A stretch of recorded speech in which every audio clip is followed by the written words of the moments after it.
Good morning. I'm Charles Osgood, and this is Sunday Morning. 5 days after the terrorist attack, you can see, hear, and feel America rising. Although there are many deep wounds that will never heal, Americans everywhere are resolved and determined to rise to the occasion and to carry on. It is still too soon for us to absorb or take full measure of what happened this week. Even those directly involved experienced it not as a whole, but one moment, one person at a time. Martha Teichner will report our cover story. We know it was a terrible day that changed everything. But how do we comprehend what happened to all those people smiling out at us from the missing posters?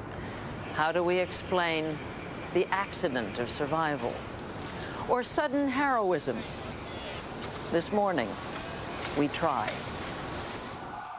That life will never be the same for those directly touched by this tragedy goes without saying. But it is very likely that life will never really be the same for the rest of us as well. Much of what we used to take for granted cannot be taken for granted anymore.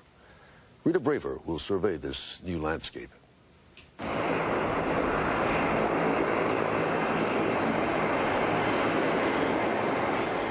It's not just about airline travel. It's about how safe we feel everywhere in our own country. I always felt safe as an American, you know, protected. I think a lot of Americans are scared right now. Later on Sunday morning, our nation changed forever. What lies ahead for all of us?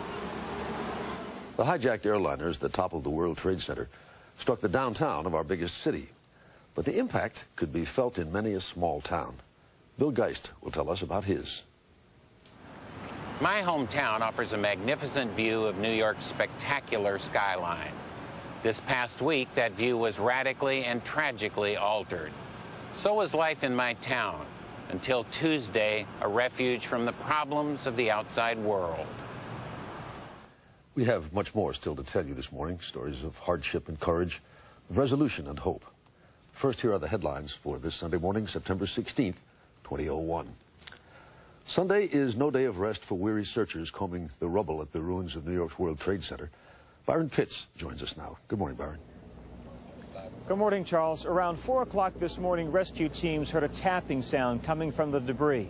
But since then, nothing. It was another difficult and dangerous night. It has become a city within a city. Workers sleep here, eat here.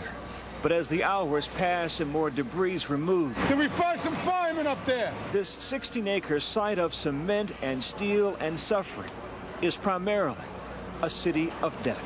What do you guys find? Oh, torsos, legs. Rescue worker Juan Sierra lost a boyhood buddy in Tuesday's disaster. Except for 5 survivors, he and the other volunteers have only found bodies. The body of 3 passengers still strapped in their seats. The body of a flight attendant, her arms bound. Regular folk aren't supposed to see things like that. No, not at all. I'm not common folk right now. I don't feel common folk. I have a cause. I have a duty to do right now. As an American citizen... They are citizen soldiers of sorts, fatigued but fighting. Even the search dogs are exhausted. Some 300 animals, many have needed IVs, and even they need a positive sign. Gerald Lauber with the SPCA. They're very stressed. There are a lot of body parts, and they're distracted, and these dogs need reward, and the reward is finding somebody alive. If they don't get that reward, then they get depressed. Depression and despair, and the beginning of what seems like an endless procession of funerals. Fire Department Chaplain Michael Judge died administering last rites to a fallen firefighter. He was talking to God, and he was helping someone. Can you honestly think of a better way to die? Pete Gansey was New York's fire chief, one of the first rescuers killed. His son, Chris, spoke at his funeral. It gives my family some comfort that my father died the way that he would have wanted to, with his men. He wouldn't have it any other way. Pete Gansey was a fireman to the bitter end. New York's mayor, Rudolph Giuliani. When the tower came down, he got his men out, he sent them north, and he went south right into the danger to get more of them out. Get them out. It is still the mission today. There's people there alive. We have to get them out. How can you still believe that at this point? They there. They there. I know they there. This morning at Ground Zero, these are the official numbers. 159 people confirmed dead. 99 victims have been identified. 4,972 people still missing. Charles? Correspondent Byron Pitts, thank you. We now know that there were efforts to keep Tuesday morning's tragedy from unfolding. Bob Orr can tell us about those. Good morning, Bob. Good morning, Charles. Well, we do know now that as the attack unfolded in New York and Washington, the FAA and the military desperately tried to do something about it. Fighter jets were scrambled to New York and also to Washington. They were too late to do anything about the attack on the World Trade Center and the Pentagon. The important thing is, at that point, there was one hijacked airplane left. That was United Airlines Flight 93. It was over western Pennsylvania. It had turned off critical radar information, but it was on a line for Washington.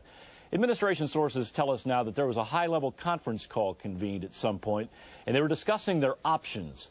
And at that moment, there were two F-16s, we were told, about 60 miles from that plane, armed with air-to-air missiles. Administration sources say if the plane had continued on to Washington, they were prepared to shoot down a civilian airliner. As we know now, the plane crashed in Pennsylvania. No decision had to be made, but all the planning indicated that the U.S. government was prepared to take an extraordinary action. Charles? Bob Orr in Washington, thank you. President Bush and top administration officials meet again today at Camp David to plan their response to Tuesday's attack. For more on that, we turn to David Martin at the Pentagon. David? Good morning, Charles. As I walked into the building this morning, you could see the offices of the chairman of the Joint Chiefs of Staff were a beehive of activity, obviously further refining, drawing up plans for this new war on terrorism, while at the same time the recovery effort continues. They have now raised part of that roof which had collapsed, which will open up an area where they can probably find more bodies. Meanwhile, a spokesman for the Pakistani government says a Pakistani delegation will visit the Taliban rulers of Afghanistan tomorrow and demand that they turn over Osama bin Laden or else face U.S. retaliatory strikes. Now, the U.S. has been trying for years to pressure the Taliban into turning bin Laden over, and they have always refused. The hope, obviously, is now that there is the threat of military action.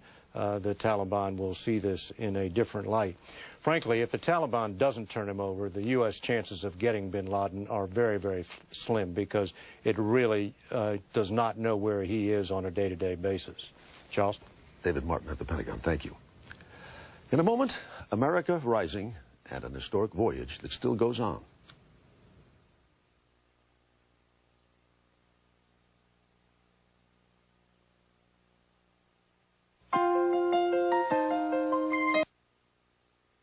School has started all over our area, and getting your child ready every day makes your life busier than ever. So saving time is important. That's why 9 Eyewitness News This Morning brings you exclusive instant weather and traffic.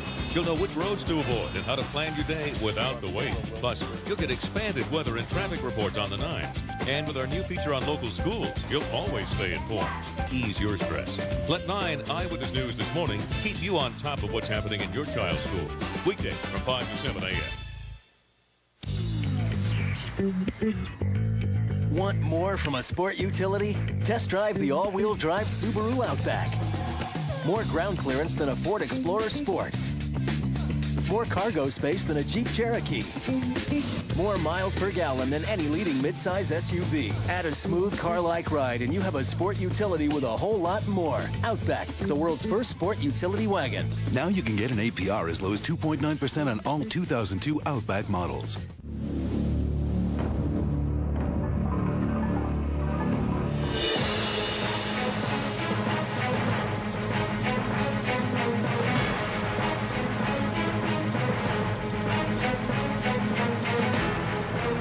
When it comes to trucks, Toyota has it all. Award-winning compact and full-size trucks. Tough, dependable, and including one of the most affordable trucks sold in America. Toyota, the right one for you. The neighborhood I live in is not really a nice neighborhood.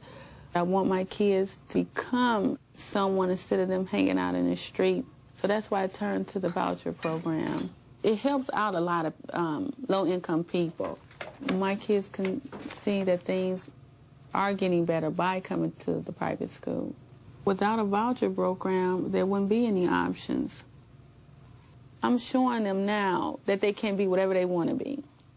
Judge dedicated to justice. The law, it's a balancing act. The only way that it works is if it works the same for all of us. Compelling stories, as honest as it gets. Objection. We're done. Emmy nominees Ty Daly Stop that right now. This is bordering on abuse. and Amy Brenneman. If you get so much as a jaywalking ticket, you're going to be doing hard time before you can legally buy a beer. Understood? Don't miss the season premiere of Judging Amy, CBS Tuesday, September 25th.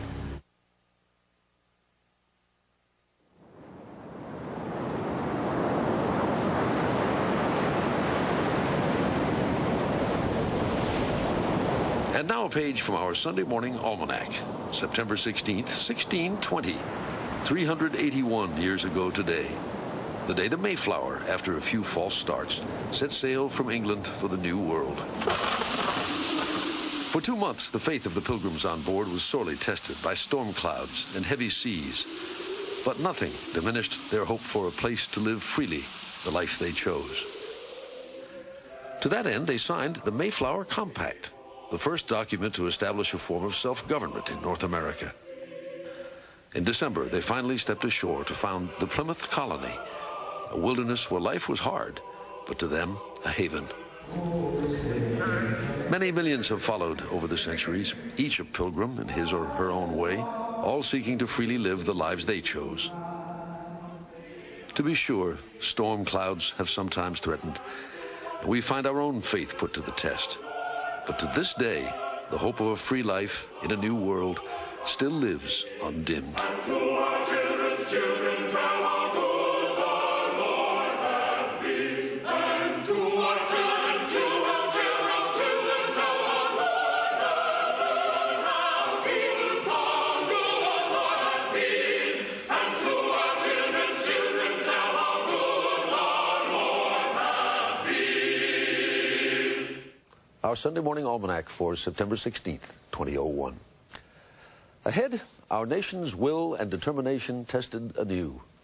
Martha Teichner will begin our coverage of America Rising.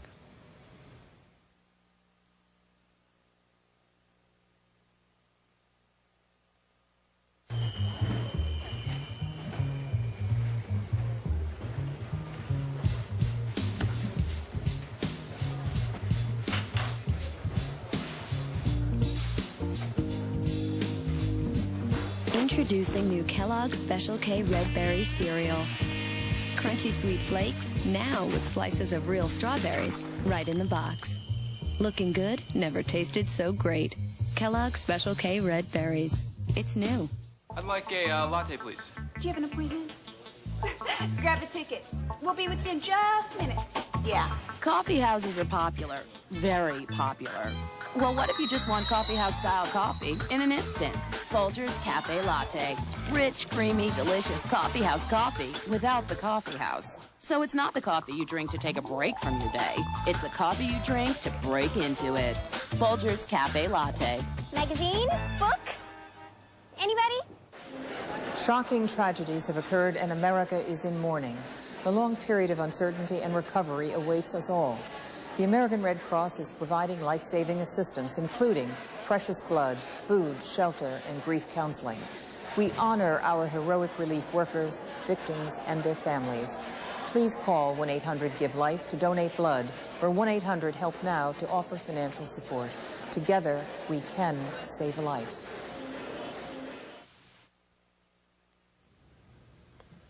With a new week about to begin, there is a sense of America rising. A new resolve and determination are in the air. We've begun to take our first steps away from those dreadful moments 5 mornings ago. Our cover story is reported now by Martha Teichner.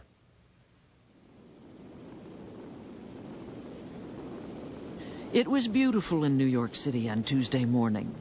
Achingly, impossibly, incongruously beautiful. At 8:48, when the horror began.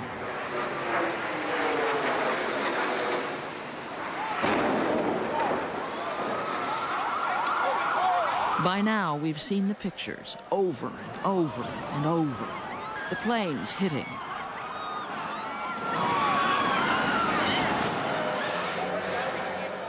The towers collapsing.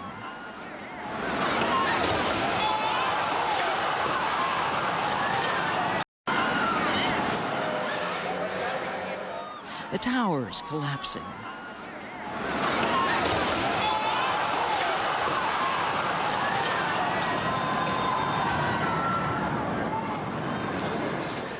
The Pentagon in flames. They are indelible images burned into world history. And still, we cannot grasp the magnitude. God, I saw the plane hit the building. I can't say anything. I heard people shouting. I stopped at like 68, and there's a woman in a wheelchair, and I got her in the strap wheelchair and just carried her down the steps and carried her down 68 floors, man. And then we got. How can we comprehend a morning on which thousands of people, unknowing, woke up, looked at themselves in the mirror for the last time, and got dressed to die? Who could have imagined men and women who just went to work that day, jumping, falling? Helpless. Absolutely helpless. I don't even want to think about how many cops and firemen were in there at the time, other than civilians. Don't even want to think about it.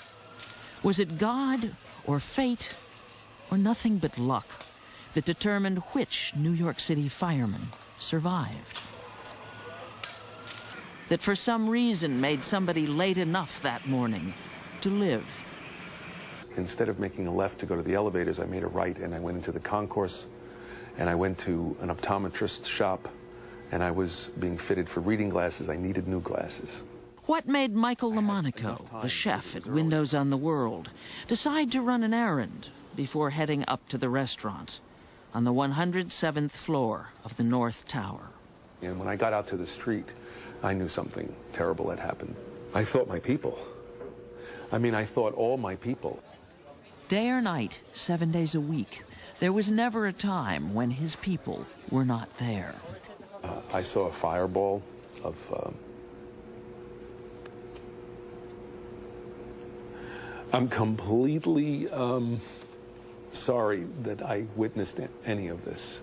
When that second tower burst into flames, I hadn't lost hope, but I thought, another human being can't do this to people. It can't be. Since that moment, on that day, Michael LaMonaco's obsession, shared with every boss from every company at the World Trade Center, has been to find out who's safe, who's dead, but most of all, who's missing. Good afternoon, Beacon Restaurant, Windows on the World hotline. By Wednesday, a Windows on the World hotline had been set up at another restaurant. Unaccounted for out of 500 employees, maybe 50. I lost my sister. She works at Windows of the World. This is her picture here on my right. Lucille Francis. This is my 50th birthday when we took our pictures together. So someone look carefully. This one is on my right, Lucille. One after another, Michael LaMonaco and Elizabeth Ortiz, Human Resources Director for Windows, listened to the scared, sad voices. You've got this list. On this list, it's missing, missing, missing, missing. It's a really grim experience. We haven't lost anybody yet. We can't say lost. They're just, they haven't been found, so they're missing. I mean, how else can we feel? We have to have some hope. When Windows on the World opened, food critic Gail Green wrote, "Down below is all of Manhattan, and helicopters and clouds.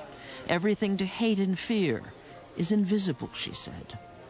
And so it seemed, even after the 1993 bombing of the World Trade Center. Well, the first thing it was when I joined it was a symbol of American and New York courage. And Windows Public Place was there as a symbol of democracy and triumph over evil. How ironic that seems now. Elizabeth Ortiz and her assistant Christina Quinn, together on Friday, made the rounds, found themselves along with thousands of others trying to find names on lists, touching them the way people touched the names on the Vietnam Wall. The missing smile at us. We peer into the privacy of their past happiness. Like the population of a whole lost city, they are gathered spirits haunting us.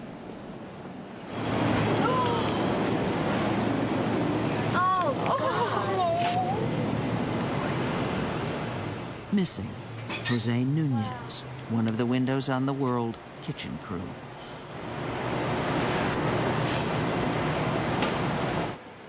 At the end of the day, Elizabeth and Christina have learned that one man is dead, not missing. That's all.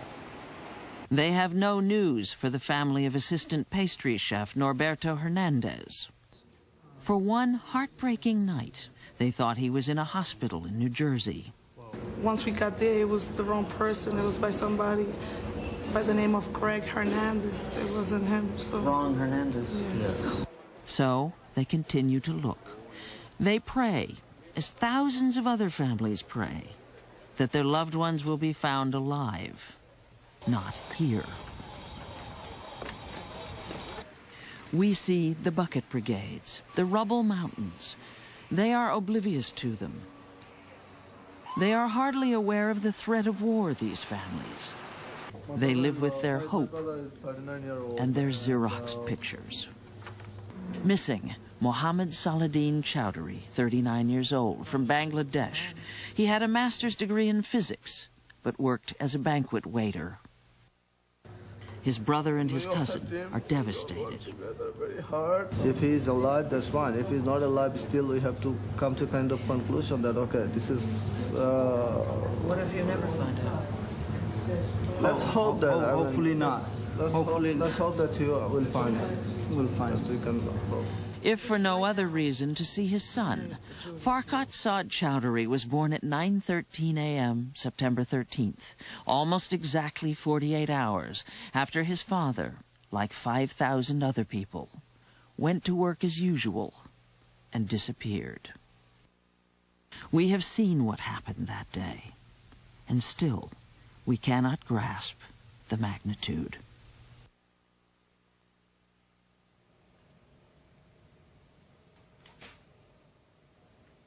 Ahead, the investigation.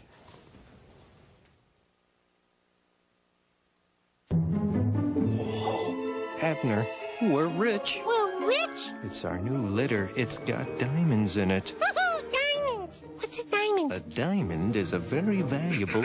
You are mistaken, my friends. The diamonds are crystals in new Tidy Cats Crystals blend. The clay traps moisture. The crystals eliminate odor. And that is the only reason I agreed to live here with the likes of you. Whatever. New Tidy Cats Crystals blend. I still think they're diamonds. While Mike was putting up his own for sale sign, someone was helping his neighbors John and Diane with plans to sell their home. As Mike spent Saturday figuring out legal agreements and guessing his home's value, someone was preparing a counteroffer so John could help at the school fundraiser. And while Mike and his wife were reevaluating their asking price for the third time, someone was closing the sale on John and Diane's home. You've got a life. We let you live it. We're realtors. Real estate is our life.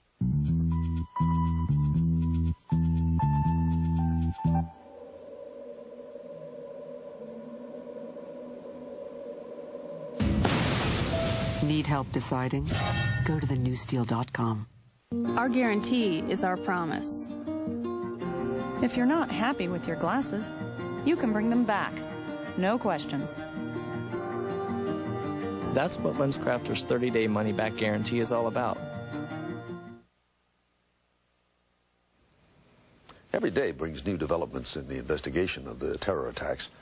Just last night, authorities announced a second arrest in connection with the case. Although much about the plot is still shrouded in mystery, Jim Stewart tells us one thing is already chillingly clear. The terrorists knew exactly what they were doing. The FBI now has 2 people in custody, and authorities say both are believed to have, quote, direct knowledge of Tuesday's attack. Meanwhile, it is now clear the FBI had been looking for 2 of the hijackers for several weeks before Tuesday's attack took place. The 2 men were believed to be associated with the bombing of the USS Cole last year outside Yemen. It now appears that many, if not most of the men who attacked us on Tuesday did not quietly slip across our borders in the dead of night or even come here in disguise. They lived among us in the open for a long, long time. I'd see him come and go, and I'd wave at him, never talk to him. He was my neighbor. That's scary. FBI agents weren't breaking into secret hideaways this week. They were carting out evidence from homes in Florida and apartments in Massachusetts openly rented by the men who would become hijackers. Some of the hijackers spent more than a year learning how to fly in Florida and elsewhere. They had credit cards, rental cars, even frequent flyer memberships. So the question that faces investigators is a simple one. How did we miss them? And could there be more? We will never be able to protect everything, everywhere, all the time, from every potential adversary and every modality of attack. Not in a free and open society such as the United States. Frank Salufo is a terrorism expert at the Center for Strategic and International Studies in Washington. He says that while the men may have been living in plain sight, they were members of groups that are difficult to penetrate. We need to get within the decision-making chain of these organizations. And as you know, terrorism tends to germinate within very small cells. If you compromise one cell, you don't bring the whole chain down. Intelligence expert and author James Bamford. The cells, in addition, are made up of blood relatives or clan members. It's almost impossible to put somebody in there, especially somebody from the United States. The presumption is that these cells of men did not act alone. Someone had to pay for the flight schools. There were apartments to be rented, credit cards to be paid. James Bamford says they had a lot of help. Was that they apparently got a lot of support from people who could actually fly planes, like pilots and so forth. Finding these people, getting them, recruiting them, getting them to fly to the United States and agree to commit suicide. So the FBI is now looking for as many as 100 people. They've done it successfully in the past. It's believed that most, if not all, the suspects who attempted to blow up the World Trade Center towers in 1993 were caught. Many of those involved in the bombing of 2 U.S. embassies in Africa in 1998 were arrested. But the awful truth is that even though terrorists have been jailed, other terrorists have been taking notes, learning from their past failures. And no one has been a better student than Osama bin Laden. If you defend against one form of attack, the terrorist alters his modus operandi. If we defend against one particular target, you force them to select from an endless number of other soft targets that they can choose. The deliberate and deadly attacks which were carried out yesterday against our country were more than acts of terror. They were acts of war. So while George Bush may have declared war on terrorism, Frank Salufo says the USA needs to develop new weapons. You don't just knock on bin Laden's cave and say, hi, we're here to join.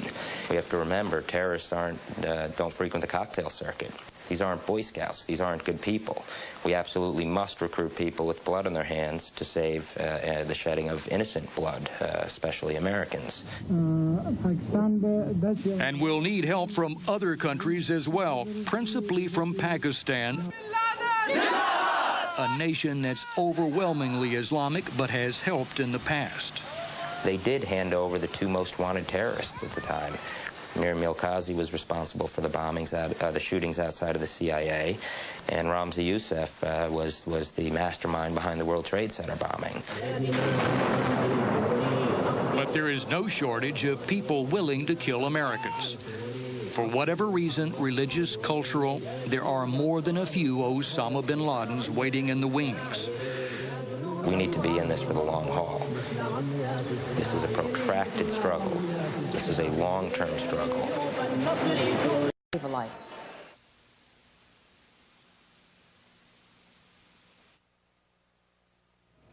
There is an understandable anger in our country against whoever is responsible for this week's outrage. But we want to be certain that this righteous anger is not misplaced. John Blackstone reports. أشهد أن محمدًا رسول الله. In California's Silicon Valley, the Islamic call to prayer does not go unheeded. My dear brothers and sisters in Islam, I would like to greet you with the Islamic greeting.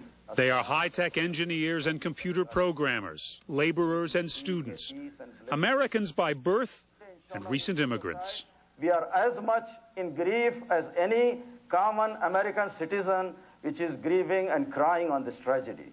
But these Muslims worry some may blame them because of how they worship or where they come from. This is what America is all about. It's a nation of immigrants. We're all immigrants. You have an American family? Yes, they are truly American. Malika Khan has 5 American children. One of her sons was on the staff of a California congressman and has now gone on to work at the White House. You must have worried when you heard that maybe the White House was a target. You won't believe how much I was worried. I was shaking. Among the other Americans at the mosque was Wahid Kazem, a member of the Santa Clara Police Department. What does it mean to be an American? For me, it means life, because I lost my initial life back in Afghanistan. And everything that I have, everything that I am is as a result of this country. He served in the U.S. Army and will never forget the day he became an American citizen. It hurts that at times people look at me still and they don't see that. And I know that in a lot of people's eyes, I will never be an American. When you haven't done anything wrong, how do you prove you're innocent? For Carol Hayashino, comparing the World Trade Center to Pearl Harbor has led to other thoughts. How Americans of Japanese descent were rounded up to spend the war in internment camps. They were suspect because they looked like the enemy. When my father left camp, he took 2 of these signs off the fence post as a reminder. This time, Carol Hayashino says, America must remember not to unleash anger on the innocent. Hate and violence is not American. What's American is hope. And you see it on those families' faces in New York. And you see it in the firefighters that are looking for a survivor. That's what America's about. Correspondent John Blackstone. From President Bush on down, there has been talk of war over the past few days. And at war, we most certainly appear to be. But with whom, exactly? Afghanistan seems the immediate and most obvious answer. Alan Fizzy has that story. If America goes to war with Afghanistan, the battle will pit the world's richest nation against one of the poorest. The country devastated by more than 20 years of continuous warfare. I think it's already the Stone Age. Yeah. I mean, 80% of Kabul was destroyed, and just the journey to the clinic, we're always just amazed at how much rubble, how much, there's still tanks which are strewn, and just the evidence of war is all around. Go back down to this one here. Which one? Vicky and Mark Timlin spent the last 7 months in Afghanistan. The head office of their charity, Hope Worldwide, ordered them to leave after the attacks on the World Trade Center and the Pentagon. Afghanis, they say, were as stunned by the attacks as everyone else. They wanted to feel the grief of the Americans as well. That there definitely wasn't a sense of jubilation that this happened. There was a sense of, wow, this is terrible. And they just wanted to know exactly what the images were like, how the planes crashed, how many people died. The Timlins believe it is Afghan culture that provides Osama bin Laden his best protection. They see him as a guest and they'll protect him, they'll look after him, and that's just the general culture. They do that with anyone. Osama bin Laden is a Saudi Arabian who went to Afghanistan to fight the Soviets after they invaded in 1979. The shadowy figure, who is known to hide in caves, is believed to be the youngest son of 24 brothers in a family whose hugely successful construction business earned him a fortune believed to exceed $200 million. He used it in the Afghan refugee camps of Pakistan to recruit and train dedicated young fighters, slowly building a fanatical network of his own called Al-Qaeda, the base. The problem for the U.S. is that the name is just that, a name. Bin Laden has no real base, no sitting target. And even if he could be killed, it wouldn't necessarily mean the end of Al-Qaeda. Bin Laden is as much a phenomenon as he is a man, one expert here said, and you can't kill an idea. And he has an heir apparent, a trusted lieutenant whose son recently married one of bin Laden's daughters. The ceremony was one of the last times bin Laden was seen in public. His followers train with video games like this one, shooting at former President Clinton. No small irony in light of the fact that bin Laden began with American help. The CIA and other Western intelligence services were supplying hardware and training to the Afghan fighters bin Laden recruited to fight the Soviets. Just as it was then, ordinary Afghanis seem resigned to the next phase of U.S. involvement in their country, Vicky Timlin says. Another case of here we go again. 70% of the nation, the population, is women and children. So obviously these are the most vulnerable because so many of the men have died in so many years of war. They've just gone out to fight. And if it does come to a war, the fight will be a desperate one. If they fight, they definitely fight very hard, and they fight to the end. They don't have a fear of dying? They don't, no, because in their mind, they're just fighting for their country. They're fighting for what's right. Ahead, America rising, but already changed.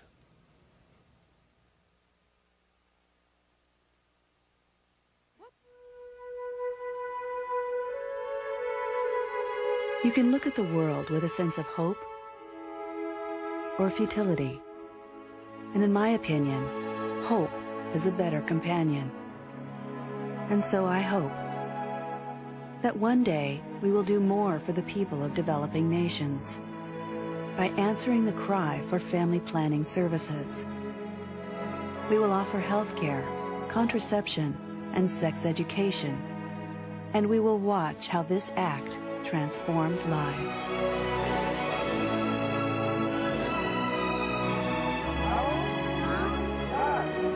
My hope is that one day there will no longer be a third world.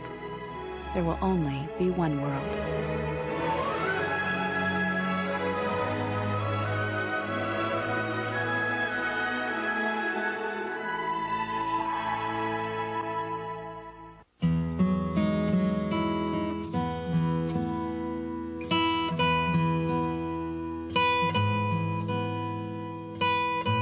As time flows on, there are places we return to again and again.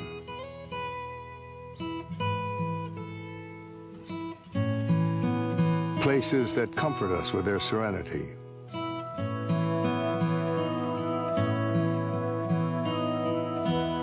Places that astound us with their beauty.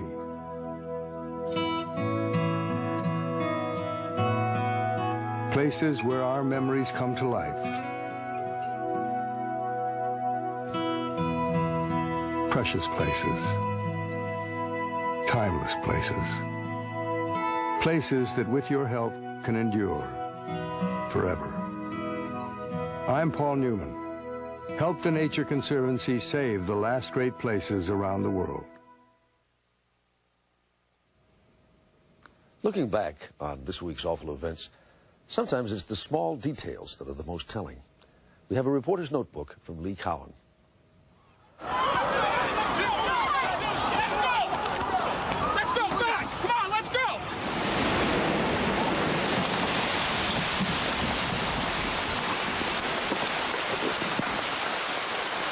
After the violence came the silence. The deafening noise of tragedy blew into a quiet place to rest.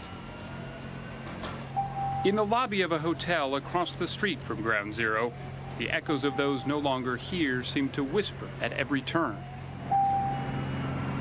From a reservation computer begging for a login, to a fire alarm begging to be logged off. An elevator propped open, just waiting. There are a host of eerie scenes in the wake of this disaster, but perhaps no place really describes how sudden it all happened than here. This is the restaurant in the Hilton Millennium Hotel at the World Trade Center. At the time of the blast, it was breakfast time. Coffee cups still filled with coffee, breakfast plates now covered in dust. Just fragments of a moment frozen in time. The last moment of what used to be normal. I was doing my morning walk, and I thought, which at my age is a good idea. Val Coleman strolled into the World Trade Center at 8:30 Tuesday morning. He walked out just 15 minutes before the first plane hit. When you were in there, just a normal day, hundreds of people teaming around the building? People coming in and out, and I walked to the World Trade Center just to inquire about a bus. By the time he made it back to his apartment, the view at his 39th-story window had suddenly changed. And they're gone. They're just not there anymore. And so had his view of life. And then you begin to think about the people who were in there at the time of the collapse. And that's terrifying. And it's all taking place exactly in front of you, like a, I don't know, like a Brecht play or something. And just a huge collapse of civilization.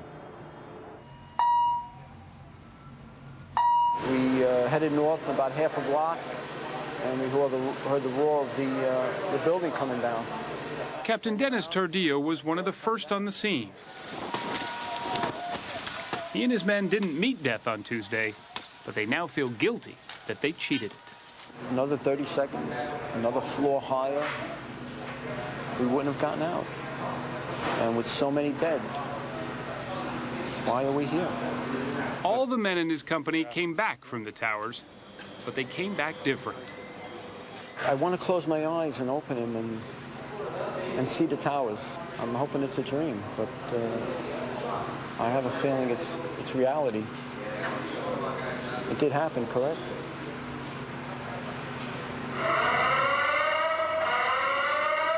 The blessing, some say, about the fog of war is that sometimes not everything is remembered. But like the cloud over Manhattan that hasn't disappeared, the thought of what used to be lingers as well. Correspondent Lee Cowan. In the long view of history, it may be that September 11th, 2001 will be remembered as the day America's new century began. For on that day, as Rita Braver tells us, we did enter a new era. Hey guys, you can get some help over here. Carry this guy to the ambulance. Use a little help, no? Get him over there. I really did think as Americans, we were one of the safest people to see this happen. It's real scary. Don't go in there. This building's gonna come down. I think Americans feeling scared and hurt and somewhat lost. I don't think they really thought that it could happen here in America. The grief, the shock, the outrage are only part of the story. The battlefield now is here. The other side has learned how to make us a target. Pulitzer Prize-winning author David Halberstam has written a shelf full of books on U.S. culture and history. He says that Americans who've come to expect free and easy times in the wake of the Cold War's end must start looking at the world in a new way. We thought we were immune, that our power was applicable everywhere, or that no one dared do anything other than on a relatively small scale. That's over.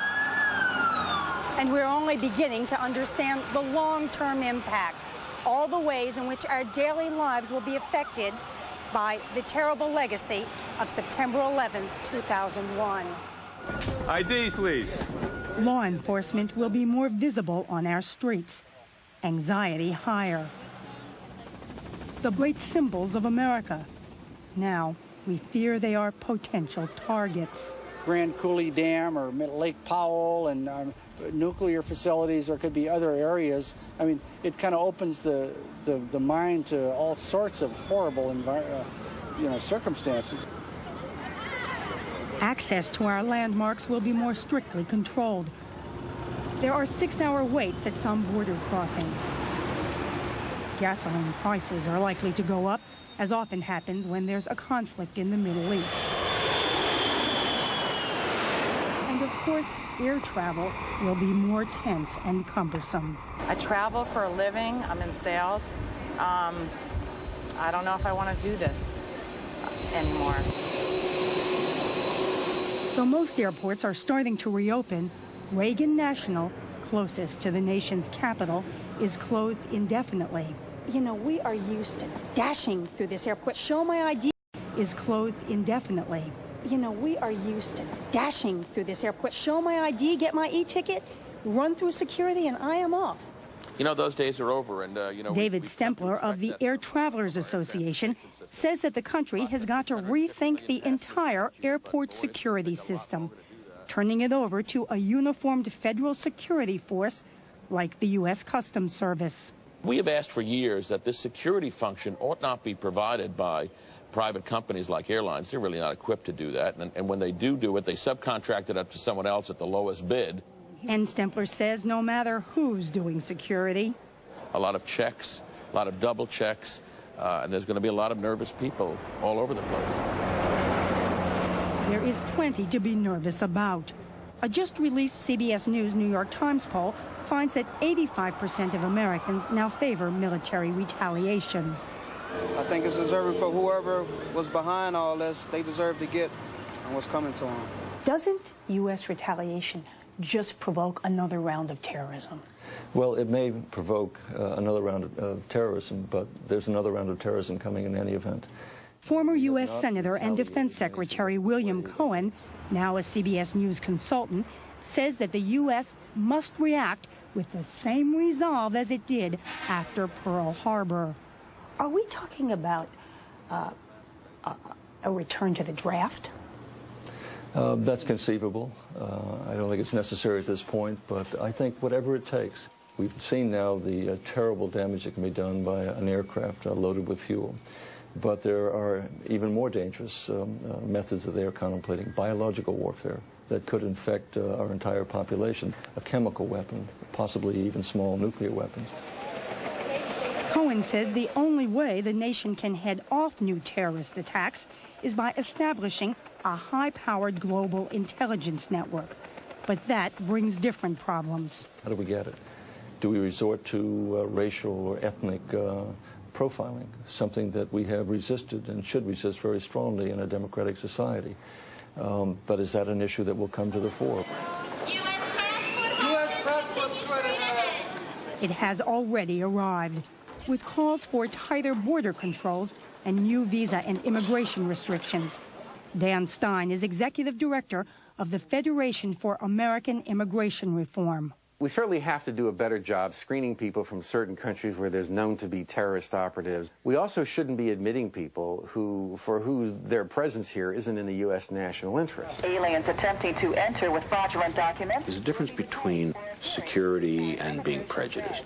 And I'd like to see us be able to walk that fine line. I think it's one of the things that makes us so strong, the breadth of our and diverse quality of our population, that we are a beacon to so many other people in the world. So this is a defining moment for our nation. A test of whether the unity and patriotism on display this week will endure, with the prospect of more bloodshed to come and of changes to our way of life that we haven't even begun to contemplate. No one is safe. We're all on the front lines in this war.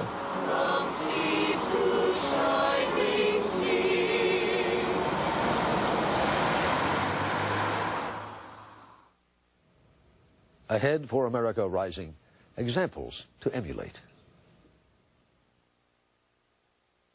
Go to Blockbuster and pick up a free CBS sneak peek video. Looking good. See what's hot on television this fall. Oh, again, okay, good. It's only at Blockbuster, and it's free. The healing, the investigation, the latest on the aftermath, and of America Rising. This week on The Early Show with Bryant Gumbel and Jane Clayson.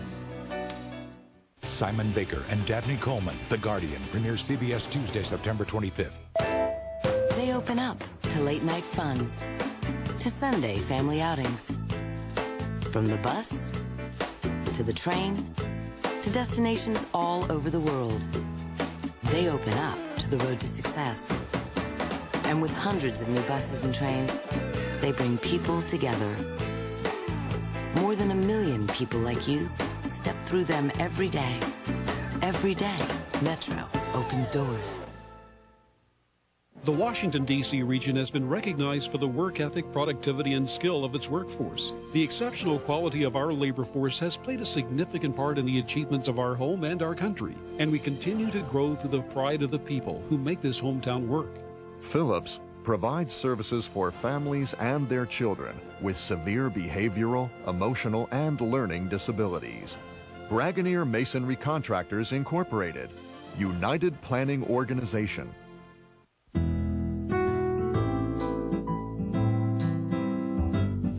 For people who have to deal with the harsh realities of life, there is hope. There is Volunteers of America. Volunteers of America serves the emotional, physical, and spiritual needs of more than 1.5 million people a year. Volunteers of America. There are no limits to caring. Find out how you can help. Call 1-800-899-0089 today. Bruce Johnson, weekends at 6 and 11 on 9 Eyewitness News. It's Sunday morning on CBS.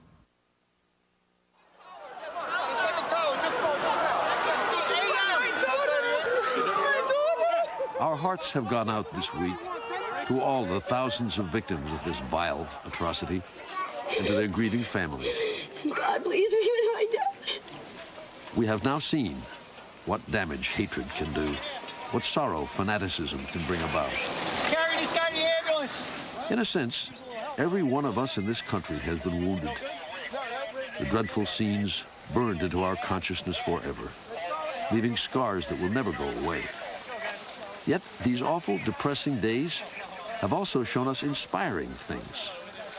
We have seen 1,000 touching scenes of love and kindness,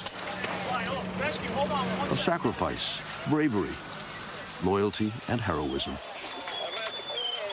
We in this country have been drawn closer together. We have come to appreciate each other more, and our country more. Whatever our differences, in age or race, faith or politics, we are indeed one nation, indivisible. Maybe it took a jarring shock and a terrible loss to make us better realize what blessings we have here and what is truly important in our lives.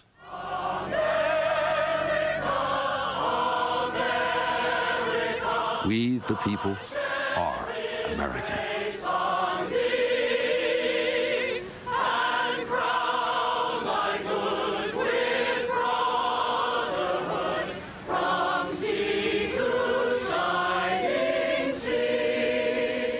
United we stand. And to say that we love America means nothing if it doesn't mean that we love and care about one another.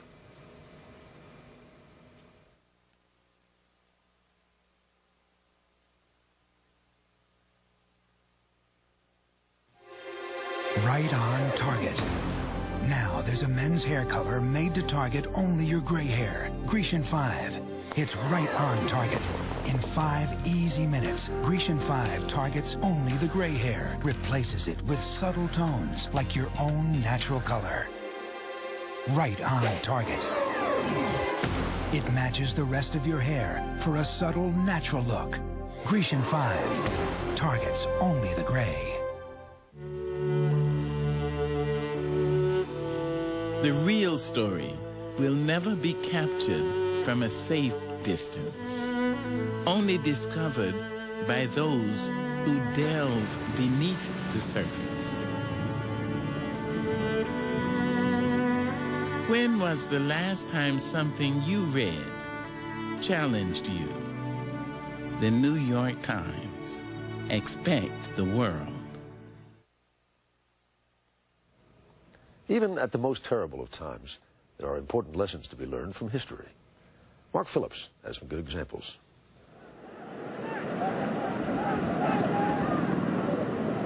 The cloud of smoke and debris that enveloped Manhattan as the Trade Center fell smothered more than life.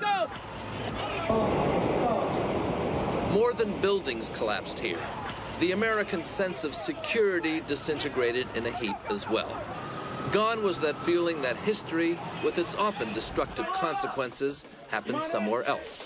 far away, across the water. If one phrase was repeated over and over in the aftermath vigils New Yorkers have held, it was that things will never be the same, and that's certainly true. But recent history contains lessons on human resilience. Things may never be exactly the way they were, but things will be okay, in a different kind of way.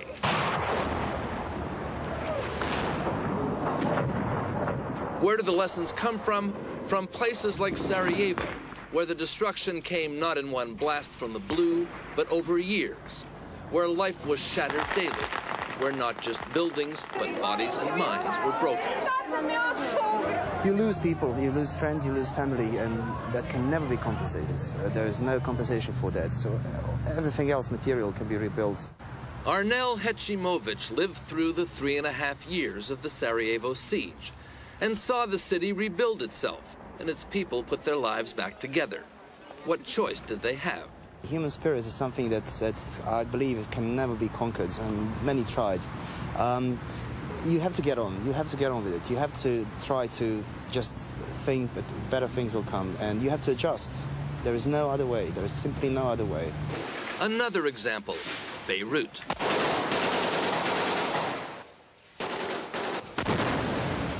Vast swaths of it leveled in a decade of civil war, terrorist bombings, and foreign invasion. The Paris of the Middle East had its heart ripped out. Whether or not hearts can ever repair themselves, the city did. The wounds of hatred may never fully heal, but enterprise and a will to get on with life has brought back some of the former glory. So what of this Beirut on the Hudson? Terror did this, terror that may not be over. How do you live with that? Britain knows. IRA bombs have created scenes of destruction which may not rival New York's, but which were bad enough. Londoners have lived with terror for more than 3 decades during the so-called Troubles in Northern Ireland. The response? To rebuild, to show that while terrorism might cause death and destruction, the only sensible approach is to prove that life could not be permanently disrupted. Call it defiance.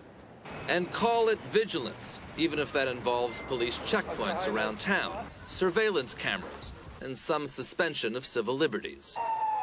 Other defiance, Israel. Only weeks after a suicide bomber killed himself and 15 others in Jerusalem, the pizzeria has reopened, and Israelis, including transplanted Americans like Ed Reddig, adjust. Those tools are this same process that gets you out of bed in the morning and doesn't keep you, cowering under your bed sheets every morning. You have to get up, you have to get out, you have to go about your life in the most normal way possible. History is full of examples of cities and peoples rising from the ashes. London after the Blitz, certainly, but also Berlin, and perhaps most famously, Dresden, after the most notorious firebombing of the Second World War. And Hiroshima, perhaps the greatest example of them all. What does dusting yourself off and starting all over again take? Resolve, certainly, character, and those who have been there say something else. Community spirit is something that comes up on the surface, to help less fortunate ones, to help fellow ones, and just to try to get through this. The sense of drawing together. Absolutely. It's a feeling that's already been evident among New Yorkers, as they now face the test so many others have faced and passed. Next, memories of the Twin Towers. Enter a new era of discovery at Bristol-Myers Squibb, where groundbreaking genetic research is underway. Winning the Tour de France was a victory for cancer medicines. But Luke, it's just the start of incredible things to come.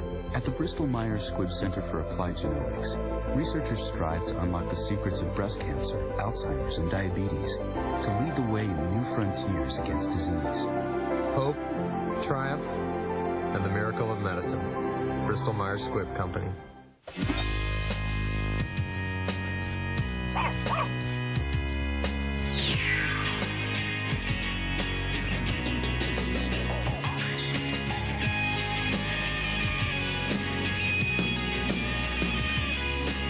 Whatever whatever you're looking for, you'll find it on Switchboard.com, the free online yellow pages with businesses, people, and products nationwide, plus maps and directions to help you get there. Switchboard.com. It's the yellow pages electrified. In this time of need, the American... In attacking the towers of the World Trade Center, the terrorists succeeded in destroying the two tallest symbols of New York City. They may or may not be rebuilt, but either way, the spirit they represented will not fade, as Richard Schlesinger will now show you.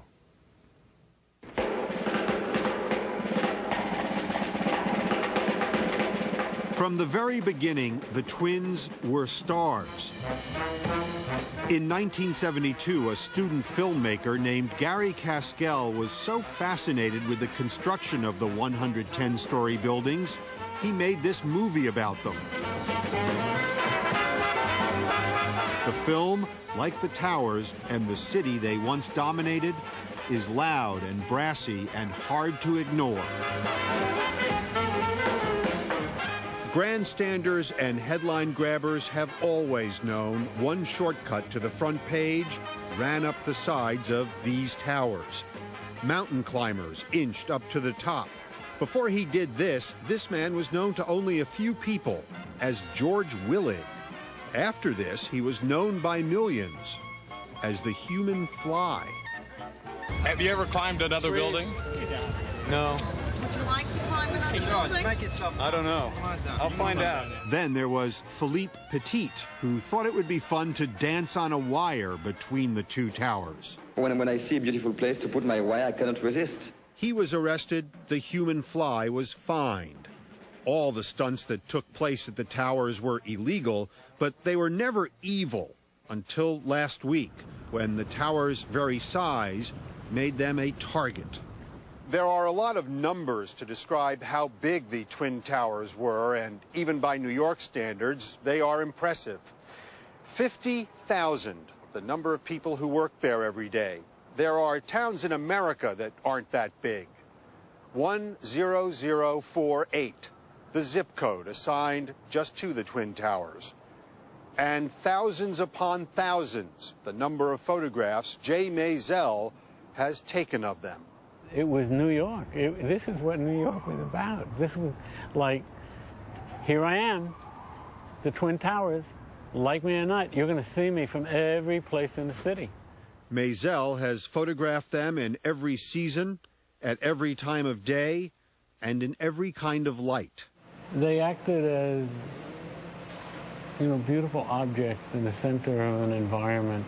They turned red, they turned gold, they turned silver. Sometimes they were just white, and then they were incredible. And a very amazing quality when all the lights were on, too. And some people would ask me, how do you get them to turn all the lights on at once? That's when they were glowing gold. Sometimes they would just disappear, and the very, very tops of them would show. The Twin Towers were Maisel's neighbors for their entire lives. His home is not far from where they lived and died. Last Tuesday, he watched from his rooftop. At the moment I looked out, I saw this obscene orange and black blooming thing, like a flower. And it's very hard to realize what I was looking at. Afterwards, I just kept shooting. That's all I could do.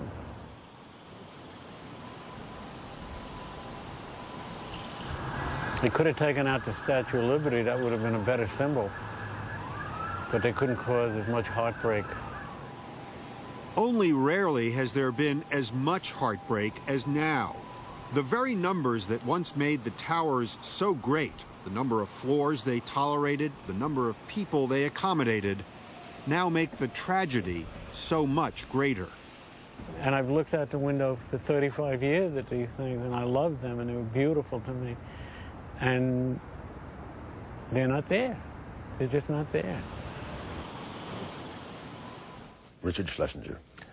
Now to Bob Schieffer in Washington for a look at what's ahead on Face the Nation. Good morning, Bob. Good morning, Charles. We have an expanded version of Face the Nation this morning because we're going to cover this story from every conceivable angle. We're going to start with Secretary of State Colin Powell. We'll hear from New York Senators Chuck Schumer and Hillary Rodham Clinton. We'll hear from the chairman of the Foreign Relations Committee, Joe Biden. We'll call in our CBS News correspondents from around the world, including Pakistan. We'll have analysis and all of the latest developments. Thank you, Bob Shiva. We will be watching. Ahead, Jerry Bowen on those we've lost.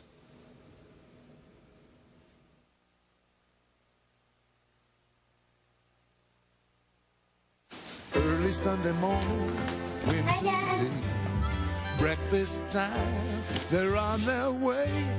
They can smell the cinnamon. Nothing brings my family to the table like these grand cinnamon rolls from Pillsbury. You know, they're not just ordinary cinnamon rolls, they're grands. Yeah, you can resist that cinnamon kiss from my heart to yours. My heart to yours. Our guarantee is our promise.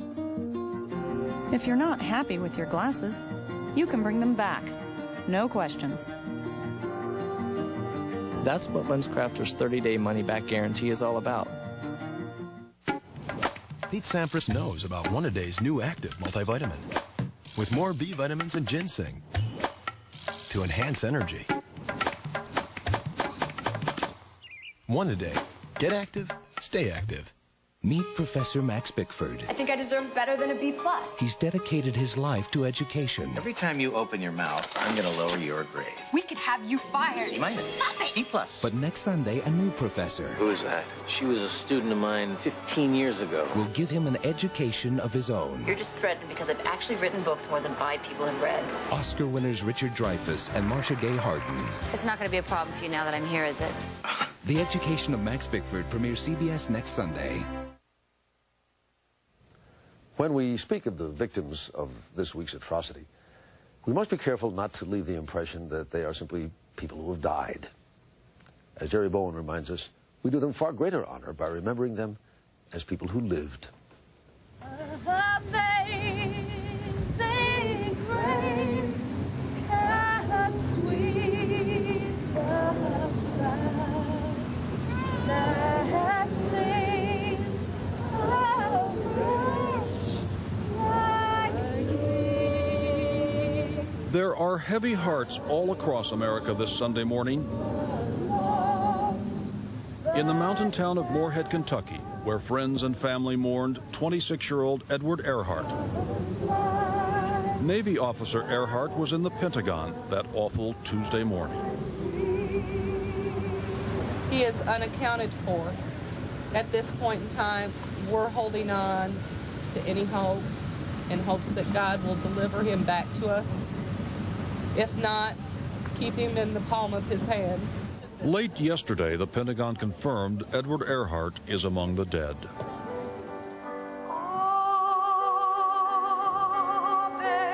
In San Francisco, they remembered Tom Burnett. He was on the United jet that was forced down in Pennsylvania. In a last call home, Burnett said he and others were going to try to stop the hijackers. He leaves behind a wife and 3 young daughters. The whole country is mourning with us, and that is some help. In Ames, Iowa, Doug and Betty Havlin believe they have lost their son, Tim. Tim Havlin was on the 96th floor of the 2nd World Trade Tower to be attacked. They grieve also for their daughter-in-law, Tim's wife, Amy. Poor Amy, she has the extra burden. Her brother is a New York City fireman, and he went in to work and was sent down there, and he too is missing. So she's had a double whammy, her husband and her brother. So many missing and dead. Tom McGinnis, the co-pilot on American Airlines Flight 11, the first jet to hit the World Trade Center. Paige Farley Hackle of Boston, a passenger on the plane. She was headed to Los Angeles to meet her friend Ruth McCourt. Ruth McCourt and her 4-year-old daughter Juliana of New London, Connecticut. They were on the United flight that slammed into the 2nd tower. Improbably, there is even more. Ruth's brother was on the tower's ground floor and escaped. David McCourt is in despair for his wife. She was loving. She always had a smile. She tried to help for others. Juliana. She was taken from us because of hate, because of war, and she was the antithesis of this. Why was she involved in this? She didn't do any harm. I can't, at this point, process this. It's so painful. David McCourt is starting a foundation in Juliana's name to teach children to love, not hate. Now hold that. Gina Corcoran got married yesterday in Los Angeles. Her mother, Ellen, was there. Her stepfather, Neil, was not. He would not want her to stop the wedding. Neil Mariana had taken a separate flight to California, the hijacked United flight that hit the Trade Center tower. Lisa Frost was also on the plane, coming home to California to start a new job, a new life, said her father, Tom. My wife and I are just missing our daughter, and we give everything back just to have her back. And Melissa Hughes, in New York on business, in the North Trade Center tower. She left a haunting voicemail for her husband, Sean, back in San Francisco. Sean, it's me. I just wanted to let you know I love you, and I'm stuck in this building in New York. A plane hit the building or a bomb went off, we don't know, but there's lots of smoke, and we just wanted you to know that I love you always. America. They are the human faces on the unthinkable tragedy, and there are thousands and thousands more like them. And for too many families across America this Sunday morning, there is a grief that is almost unbearable. From sea to shining sea.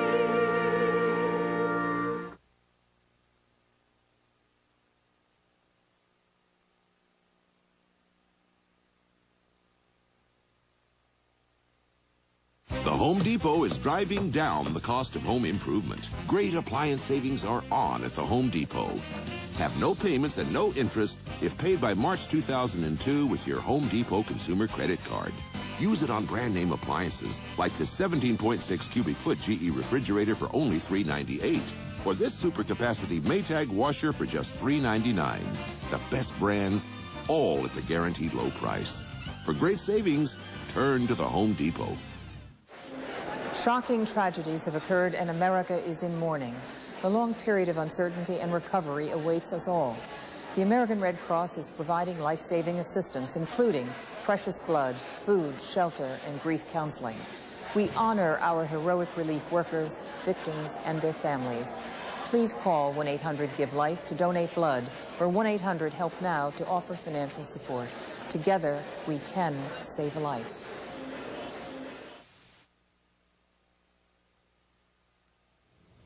Nowhere did the events of this past week hit home as they did in all those communities the dead and missing called home. No one in those places had been left untouched, as Bill Geist can tell you firsthand.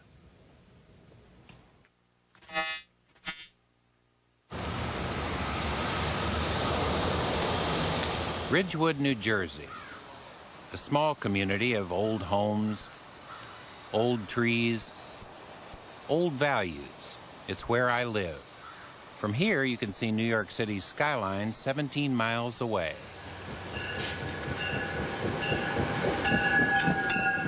It's a convenient commute to New York's downtown financial district, and every morning hundreds of locals board these trains bound for Wall Street. Go.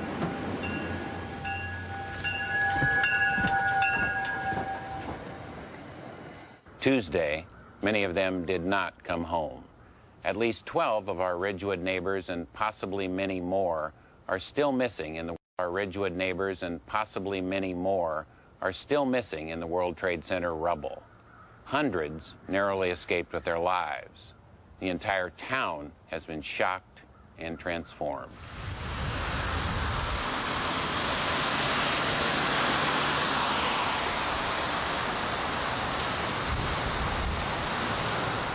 Flags fly at half-mast, and they fly everywhere. The Overlook, once a place of beauty and romance, has been turned into a memorial.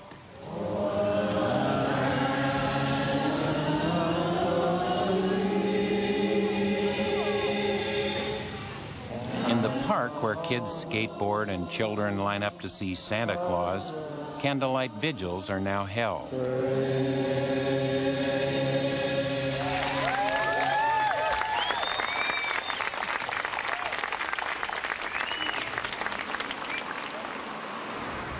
We lift up to you, Lord, those that struggle to find meaning. Local churches keep their doors open at all hours.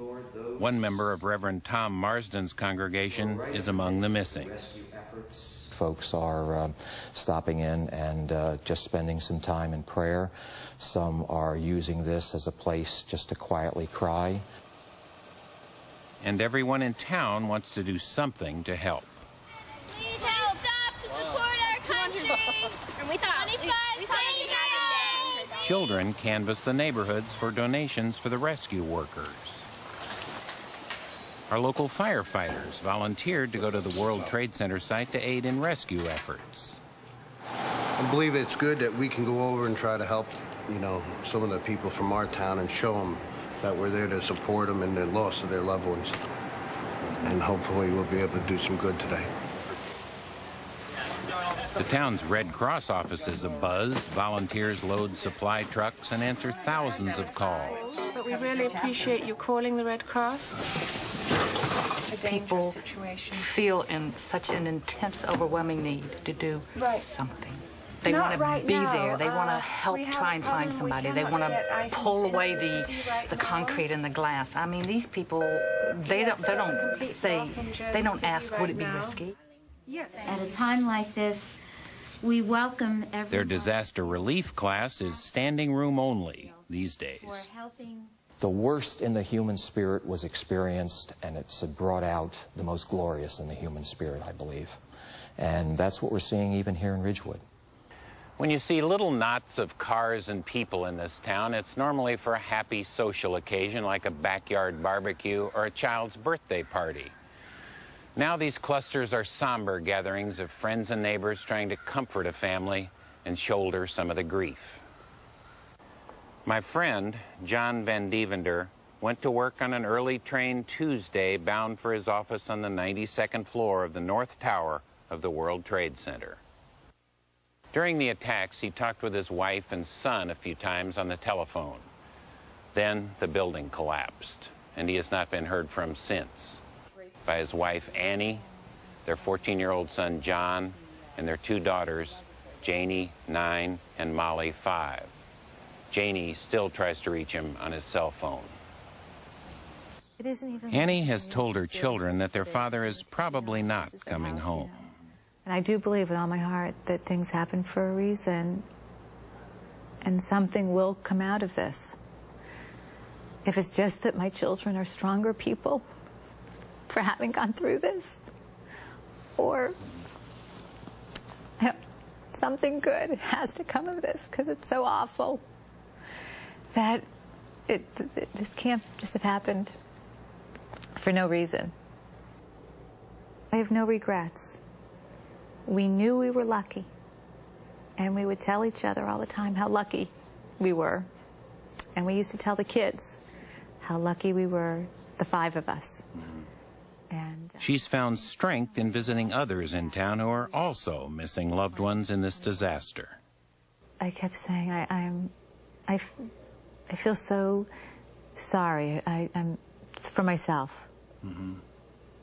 And somehow visiting the other women yesterday, I don't know, something lifted. And I know, again, I'm not alone.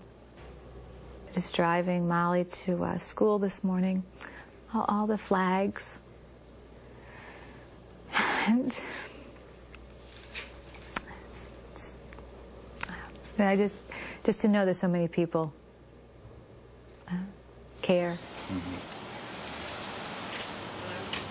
To this tranquil town that has always provided a refuge from the pressures, problems, and pandemonium of the outside world, monstrous evil has come from distant lands, set upon New York, and reached its deadly tentacles up these tracks.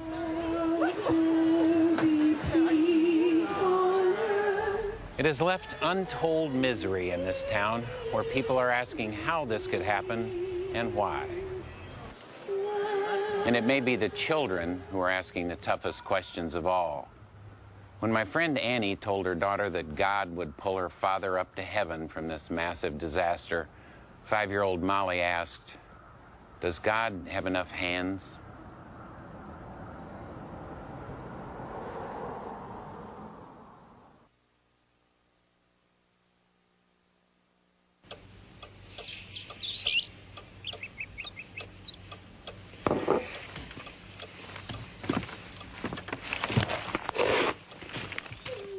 Folgers Decaf.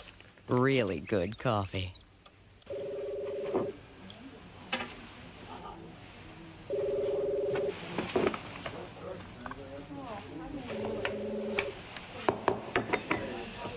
Folgers Decaf.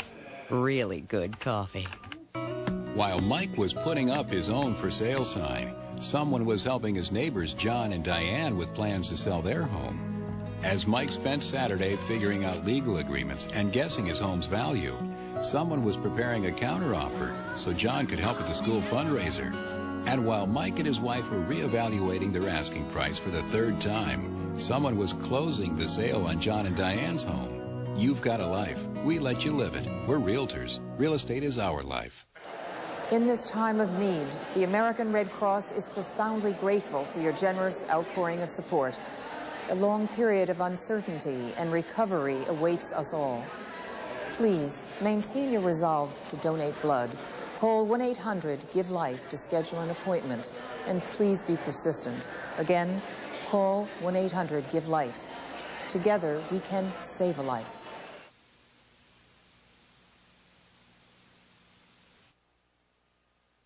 We leave you this morning at another place here on this island of Manhattan. The Conservatory Garden in Central Park seems a world away from the carnage many blocks to the south. Here, the flowers are constant reminders of the beauty of life.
Conservatory Garden at Central Park in New York City.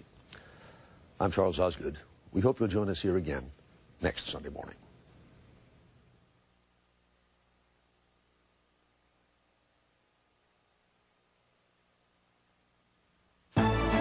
Experience you can trust. CBS News. This fall, only one network has it all. CBS. CBS. CBS. CBS. The best comedies. Carry me upstairs and have your way with me. Favorite dramas. There's always a clue. Movies. Specials. Grammy goes to news and sports. And the most anticipated new shows of the season. Including Survivor Africa.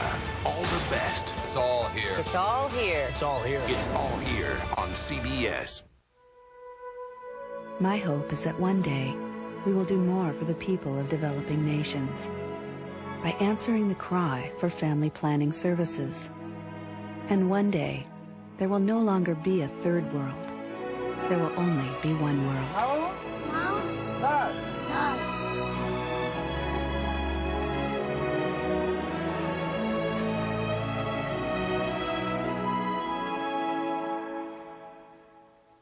Visit the Nature Conservancy on the web at nature.org.